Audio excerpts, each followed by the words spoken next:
Hi dears, plus വണ്ണിൽ നമുക്കറിയാം Onam exams ഒന്നും തന്നെ ഉണ്ടായിട്ടില്ല. ഇപ്പോൾ ഏകദേശം ഓഗസ്റ്റ് തീരാനായിട്ടുണ്ട്. ഇനി നമ്മുടെ മുന്നിലുള്ളത് 3 മാസങ്ങളാണ്, സെപ്റ്റംബർ, ഒക്ടോബർ, നവംബർ. ഡിസംബറിലാണ് പ്ലസ് വൺകാർക്ക് ആദ്യമായിട്ട് ഗവൺമെൻറ് സംഘടിപ്പിക്കുന്ന ഒരു ഒഫീഷ്യൽ ആയിട്ടുള്ളൊരു പരീക്ഷ നടക്കാനായിട്ട് പോകുന്നത്. ആൻഡ് ഈ ഒരു എക്സാമിൻ്റെ പ്രത്യേകത എന്ന് പറയുന്നത് നമുക്ക് ഫസ്റ്റ് മുതലുള്ള പോർഷൻസ് ആയിരിക്കും എക്സാമിന് പഠിക്കാനായിട്ടുണ്ടായിരിക്കുക.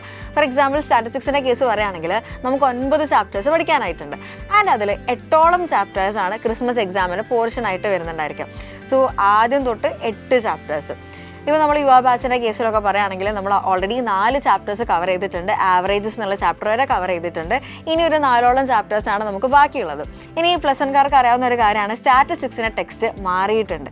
അപ്പോൾ ഇനി അങ്ങോട്ടുള്ള ചില പോർഷൻസ് എന്ന് പറയുന്നത് പുതിയതായിട്ട് വന്നിട്ടുള്ള ചാപ്റ്റേഴ്സാണ് നമുക്ക് പഠിക്കാനായിട്ടുള്ളത്. സോ ഈ ചാപ്റ്റേഴ്സിനൊന്നും പ്രീവിയസ് ഇയർ ക്വസ്റ്റ്യൻസ് നമുക്ക് അവൈലബിൾ അല്ല. അതുകൊണ്ട് തന്നെ കോൺസെപ്റ്റുകളെല്ലാം കറക്റ്റായിട്ട് ക്ലിയർ ആക്കി പഠിച്ചു പോകുക എന്നുള്ളതാണ് നമുക്ക് ചെയ്യാൻ വേണ്ടി പറ്റുന്ന ഒരേ ഒരു കാര്യം എന്ന് പറയുന്നത്. കാരണം ക്വസ്റ്റ്യൻസ് എങ്ങനെയാണ് വരിക എന്നുള്ളത് നമുക്ക് പ്രെഡിക്റ്റ് ചെയ്യാനായിട്ട് പറ്റുന്നുണ്ടായിരിക്കില്ല. ബാക്കി ചാപ്റ്റേഴ്സിൻ്റെ ഒക്കെ സംവാട്ട് സിമിലർ ആയിട്ട് നമുക്ക് പറയാൻ പറ്റുമെങ്കിലും പ്രോഗ്രാമിംഗ് ലാംഗ്വേജ് നമുക്ക് വരുന്നുണ്ട്. നമ്മളുടെ ഒരു 7th ചാപ്റ്ററിൽ R പ്രോഗ്രാമിങ്ങും അതേപോലെ തന്നെ JSP എന്നുള്ള പ്രോഗ്രാമിംഗ് ലാംഗ്വേജും പഠിക്കാനായിട്ടുണ്ട്. സോ ഇതിൻ്റെ പ്രോഗ്രാമിംഗ് എങ്ങനെയാണ് എഴുതേണ്ടത്, ഫങ്ഷൻസ് എങ്ങനെ എഴുതണം, ഇതൊക്കെ വളരെ ഡീറ്റെയിൽ ആയിട്ട് തന്നെ നമുക്ക് അറിയേണ്ടതുണ്ട്. അതേപോലെ തന്നെ പിന്നെ വരുന്ന 8th ചാപ്റ്റർ ആണെങ്കിലും നമുക്ക് പുതിയതായിട്ടുള്ള കോൺസെപ്റ്റ്സ് ഇൻട്രൊഡ്യൂസ് ചെയ്തിട്ടുള്ള ഒരു ചാപ്റ്ററാണ്. നമ്മൾ പ്ലസ് 1 മാത്സിൻ്റെ കേസിൽ നോക്കുകയാണെങ്കിൽ അവിടെ നമ്മൾ പഠിക്കുന്ന കുറച്ച് കോൺസെപ്റ്റുകൾ ഇവിടേക്കും നമുക്ക് ആവശ്യമായിട്ട് വരുന്നുണ്ട്.